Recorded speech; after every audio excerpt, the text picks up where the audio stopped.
Mulberry एक छोटा सा गांव जो अपनी शांति और सुकून के लिए जाना जाता था, अब एक अंधेरे रहस्य की चपेट में था। गांव की गलियों में एक भयानक सन्नाटा पसरा हुआ था, मानो कोई अनजान खतरा हर कोने में छिपा हो। सूरज ढलते ही गांव पर एक अजीब सा अंधेरा छा जाता, मानो कोई अदृश्य शक्ति गांव की रूह को निगल रही हो। एक दिन गांव के हर दरवाजे के नीचे एक अजीब पीले रंग का निमंत्रण खिसकाया गया। इस निमंत्रण ने गांव वालों के दिलों में एक अजीब सी बेचैनी पैदा कर दी। पीले कागज पर काली स्याही से लिखे शब्द जैसे चीख रहे थे, मौत के मेले में आपका स्वागत है। निमंत्रण के नीचे एक मुड़ी हुई खोपड़ी जैसी आकृति थी, जो देखने में बेहद डरावनी थी। निमंत्रण में मेले के बारे में कोई जानकारी नहीं थी, न ही इसकी जगह, न ही इसके पीछे का कारण। बस एक चेतावनी, जो गया वह कभी वापस नहीं लौटा। इस अजीब और भयानक चेतावनी ने गांव वालों के मन में एक अजीब सा डर पैदा कर दिया। कुछ लोगों ने इसे शरारत समझा, दूसरों ने इसे एक पुराने अभिशाप का संकेत, लेकिन कुछ जिज्ञासा या मजबूरी से प्रेरित होकर उस मेले में जाने का फैसला करते हैं। उनमें से एक था रामू, एक नौजवान जिसकी जिज्ञासा उसके डर पर हावी हो गई थी। दूसरी थी शांति, एक बूढ़ी महिला जो अपने बेटे की गुमशुदगी का जवाब ढूंढ रही थी। और तीसरे थे ठाकुर साहब, गांव के मुखिया, जो इस रहस्य को सुलझाने की जिम्मेदारी अपने कंधों पर लेते हैं। जैसे जैसे सूरज ढलता गया और अंधेरा बढ़ता गया, ये तीनों गांव की सीमा से बाहर निकल पड़े, उस अनजान रास्ते पर जो उन्हें मौत के मेले की ओर ले जा रहा था। उनके दिलों में डर और उम्मीद की एक अजीब सी लड़ाई चल रही थी। क्या उन्हें इस मेले में अपने सवालों के जवाब मिलेंगे, या फिर वे भी इस रहस्य का हिस्सा बन जाएंगे? इस सवाल का जवाब उन्हें उस मेले में ही मिलना था, जहां जाने वाले लोग कभी वापस नहीं लौटते थे। मलबेरी गांव की कहानी अब एक नए मोड़ पर थी, एक ऐसे मोड़ पर जहां डर, रहस्य और मौत का एक अजीब सा खेल खेला जा रहा था। रामू, शांति और ठाकुर साहब ने मलबेरी गांव की सीमा पार कर ली थी। उनके सामने एक पुराना जर्जर रास्ता था, जो घने कोहरे में लिपटा हुआ था। जैसे जैसे वे आगे बढ़ते गए, कोहरा और घना होता गया, मानो वह उन्हें अपने आगोश में लेना चाहता हो। रास्ते के दोनों ओर अजीब पेड़ थे, जिनकी शाखाएं मानो किसी भूत के हाथों की तरह हवा में लहरा रही थीं। पेड़ों के पीछे से अजीब सी आवाजें आ रही थीं, मानो कोई उन्हें बुला रहा हो। ठाकुर साहब ने अपनी लालटेन जलाई, जिसकी रोशनी में रास्ता कुछ हद तक दिखाई देने लगा। शांति को अपने बेटे की याद आ रही थी। क्या वह इसी रास्ते से गया था? क्या वह अभी भी कहीं जिंदा है? रामू की जिज्ञासा अब डर में बदलने लगी। क्या यह सब एक भयानक सपना है? ठाकुर साहब के चेहरे पर भी चिंता की लकीरें साफ दिखाई दे रही थी। अचानक उन्हें एक अजीब सी हंसी सुनाई दी। यह हंसी किसी इंसान की नहीं थी, बल्कि किसी जानवर की तरह थी। हंसी के साथ ही एक ठंडी हवा का झोंका आया, जिससे उनकी लालटेन बुझ गई। वे अब घुप अंधेरे में थे, चारों ओर सिर्फ कोहरा और डरावनी आवाजें। उन्हें लगा कि कोई उनके पीछे है। उन्होंने पीछे मुड़कर देखा, लेकिन वहां कुछ नहीं था। फिर भी उन्हें यकीन था कि कोई उन्हें देख रहा है, उनका पीछा कर रहा है। डर के मारे उनके पैर कांपने लगे, लेकिन वे रुके नहीं।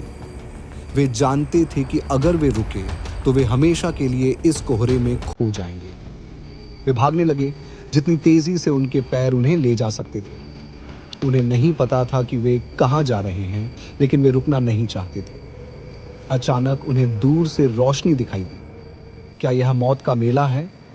जैसे जैसे वे रोशनी के करीब पहुंचते गए, उन्हें एक अजीब सा संगीत सुनाई देने लगा। यह संगीत न तो सुखद था, न ही डरावना। ये एक ऐसा संगीत था जो उन्हें अपनी ओर खींच रहा था, मानो कोई अदृश्य शक्ति उन्हें बुला रही है। संगीत की अजीब सी धुन और टिमटिमाती रोशनी के पीछे मौत का मेला अपने पूरे शबाब पर था। रामू, शांति और ठाकुर साहब मेले के प्रवेश द्वार पर आ पहुंचे। द्वार पर एक विशाल मुस्कुराता हुआ चेहरा बना था, जिसकी आंखें लाल रंग की थीं और दांत नुकीले।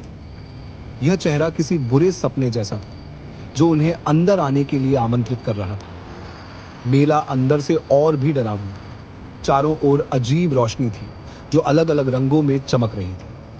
हवा में एक मीठी बीमार कर देने वाली गंध थी जो उन्हें बेहोश करने की कोशिश कर रही थी। मेले में तरह तरह के स्टॉल लगे थे जिनमें खाने पीने की चीजें, खेल और दूसरी अजीब चीजें बिक रही थी।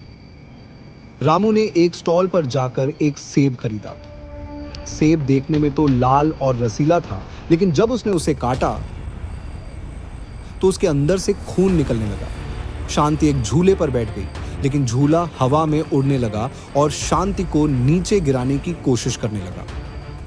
ठाकुर साहब ने एक खेल खेला जिसमें उन्हें एक बंद डिब्बे में हाथ डालकर एक चीज निकालनी थी। जब उन्होंने डिब्बा खोला तो उसमें से एक कटा हुआ हाथ निकला। मेले में मौजूद लोग भी अजीब थे। उनके चेहरे पीले और झुर्रीदार थे, मानो वे सालों से मरे हुए हों। उनकी आंखें खोखली और बेजान थीं और उनके मुंह से अजीब आवाजें निकल रही थीं। वे रामू, शांति और ठाकुर साहब को घूर रहे थे, मानो वे उनका अगला शिकार हो। अचानक मेले में एक जोरदार धमाका हुआ। एक बड़ी सी आग की लपट उठी जिसने पूरे मेले को अपनी चपेट में ले लिया। लोग चीखने चिल्लाने लगे और इधर उधर भागने लगे। रामू, शांति और ठाकुर साहब भी भागने लगे, लेकिन आग ने उन्हें चारों ओर से घेर लिया था। मौत का मेला अब एक जलते हुए नर्क में बदल चुका था। आग की लपटें चारों ओर नाच रही थीं, मानो वे खुशी मना रही हों। रामू, शांति और ठाकुर साहब ने आग से बचने के लिए इधर उधर भागना शुरू किया, लेकिन हर तरफ सिर्फ आग ही आग थी। अचानक उन्हें एक संकरी गली दिखाई दी जो आग से बची हुई थी। वे बिना सोचे समझे उस गली में घुस गए। गली अंधेरी और तंग थी, लेकिन उन्हें इससे कोई फर्क नहीं पड़ रहा था। वे बस आग से दूर भागना चाहते थे। गली उन्हें एक बड़े से मैदान में ले गई जहां एक पुराना जंग लगा हुआ झूला लगा था। झूले पर बैठकर वे थोड़ी देर के लिए रुक गए।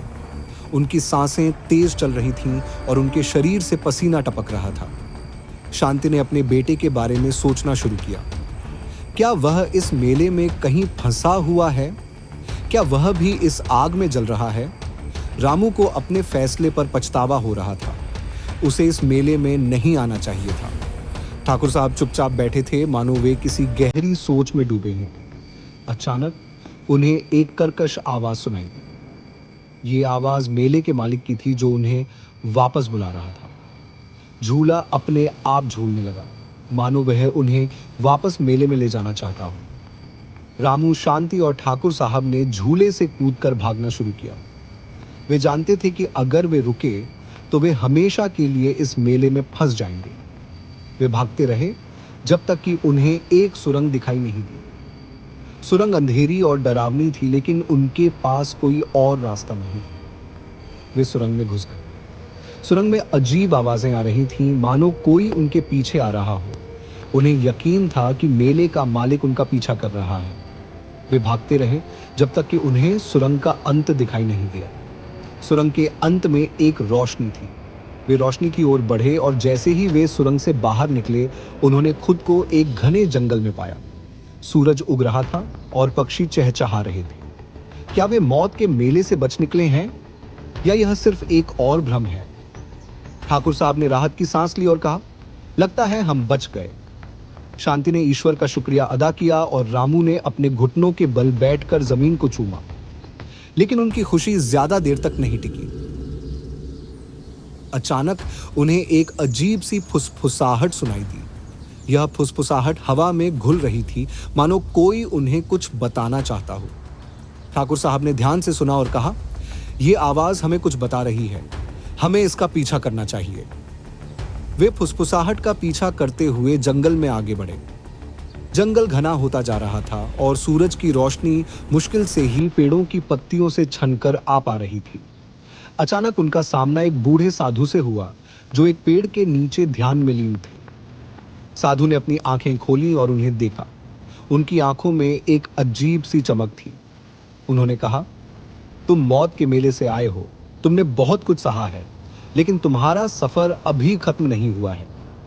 ठाकुर साहब ने पूछा, आप हमें क्या बताना चाहते हैं? साधु ने कहा, मौत का मेला कोई साधारण मेला नहीं है। यह एक अभिशाप है जो इस जंगल में सालों से कैद है। इस अभिशाप को तोड़ने के लिए तुम्हें एक खास चीज ढूंढनी होगी। साधु ने उन्हें एक पुराने मंदिर के बारे में बताया जो जंगल के बीचों बीच स्थित था। उन्होंने कहा कि मंदिर में एक शक्तिशाली लकड़ी का पुतला है जो इस अभिशाप को तोड़ सकता है, लेकिन लकड़ी के पुतले को पाना आसान नहीं होगा। मंदिर की रक्षा एक भयानक प्राणी करता है जो किसी को भी मंदिर में घुसने नहीं देता। वो तुम्हें 3 सवाल पूछेगा, अगर तुम उन सवालों के जवाब दे पाओ तो तुम्हें वो लकड़ी का पुतला मिल जाएगा। फिर तुम्हें उस पुतले को तोड़ना होगा। रामू शांति और ठाकुर साहब साधु के निर्देशों का पालन करते हुए मंदिर की ओर चल पड़े। रास्ते में उन्हें कई मुश्किलों का सामना करना पड़ा। उन्हें घने जंगल से गुजरना पड़ा, खतरनाक जानवरों से लड़ना पड़ा, लेकिन उन्होंने हार नहीं मानी। वे जानते थे कि अगर वे इस अभिशाप को नहीं तोड़ेंगे तो मौत का मेला हमेशा के लिए लोगों को अपना शिकार बनाता रहेगा। आखिरकार वे मंदिर में पहुंच गए।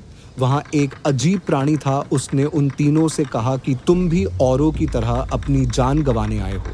मेरे सवालों के जवाब दो।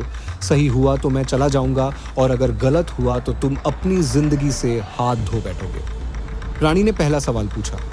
सबसे तेज चलता हूं पर कभी थकता नहीं। खुशियों का कारण बनता हूं पर कभी हंसता नहीं। मैं न बिजली हूं न पानी हूं, फिर भी हर दिल की धड़कन मैं ही बनता हूं। बताओ मैं कौन हूं? रामू ने तुरंत उत्तर दिया। यह तो समय है। प्राणी ने मुस्कुराते हुए कहा, बिल्कुल सही, तुम्हारी बुद्धि तेज है। फिर दूसरा सवाल पूछा। मैं एक ऐसा दरिया हूं जो कभी नहीं बहता, एक ऐसा पहाड़ हूं जिस पर कभी पेड़ नहीं उगते, और एक ऐसा शहर हूं जिसमें कोई घर नहीं होता। बताओ मैं क्या हूं? शांति ने थोड़ी देर सोचकर कहा, यह तो नक्शा है। प्राणी ने आश्चर्य से कहा, तुम सच में बहुत समझदार हो। अब तीसरा और आखिरी सवाल। मैं हमेशा आ रहा हूं लेकिन कभी नहीं पहुंचता।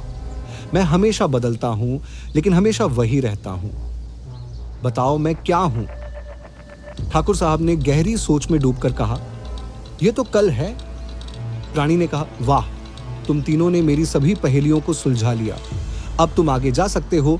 इतना कहकर प्राणी गायब हो गया जैसे वो कभी वहां था ही नहीं। तीनों ने लकड़ी के पुतले को ढूंढा और उसे तोड़ दिया। पुतले के टूटते ही एक तेज रोशनी चमकी और मौत का मेला हमेशा के लिए गायब हो गया। रामू, शांति और ठाकुर साहब ने इस अभिशाप को तोड़कर अपने गांव और दुनिया को एक बड़े खतरे से बचा लिया। वे अपने गांव लौट आए जहां उनका स्वागत किया गया। अब कोई मौत का मेला नहीं था तो बस एक खुशहाल गांव मलबेरी।